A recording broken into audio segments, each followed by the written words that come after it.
السلام علیکم ورحمۃ اللہ وبرکاتہ۔ میں ہوں رحمۃ اللہ گوادری۔ آج آپ لوگوں کو یہ حدیث سناؤں گا کہ غصہ پینے والے۔ حضرت سہیل رضی اللہ تعالیٰ عنہ اپنے باپ معاذ رضی اللہ سے روایت فرمایا کہ نبی اکرم صلی اللہ علیہ وسلم نے فرمایا، جس نے غصہ پی لیا حالانکہ وہ غصے تقاضا پر عمل کرنے پر قدرت رکھتا ہے، قیامت کے روز اللہ تعالیٰ اس کے ساری مخلوق کے سامنے بلا کر اختیار دے گا کہ جس کو خود کو چاہے اپنے لیے اختیار کرے۔ آرام میں وفات پانے والے۔ حضرت نبی صلی اللہ علیہ وسلم نے ارشاد فرمایا، جو مدینے میں ٹھہرا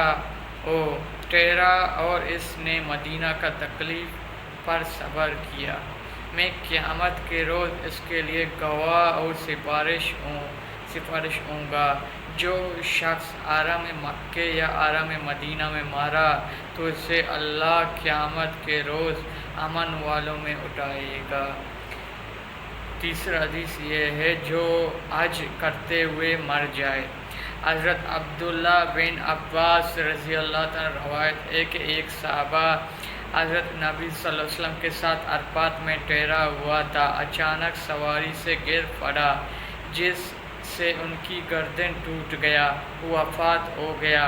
حضور صلی اللہ علیہ وسلم نے ارشاد فرمایا کہ اس کو پانی بیرے سے غسل دو، بیرے کے پتوں پانی میں پکا ہوا تو صابن کی طرح نظافت و صفائی کا فائدہ دیتا ہے۔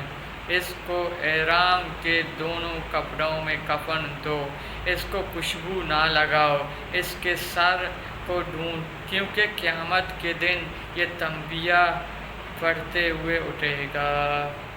یہ تھا 3 حدیث آپ لوگوں کے ساتھ میں نے شیئر کیا۔ آپ لوگوں کو یہ اچھا لگا، میرا چینل کو سبسکرائب کریں، لائک کریں، بیل آئیکن کی بٹن دبائیں۔ آپ لوگوں کی بہت مہربانی ہوگا۔ بھی مجھے اجازت دیجیے، اللہ حافظ۔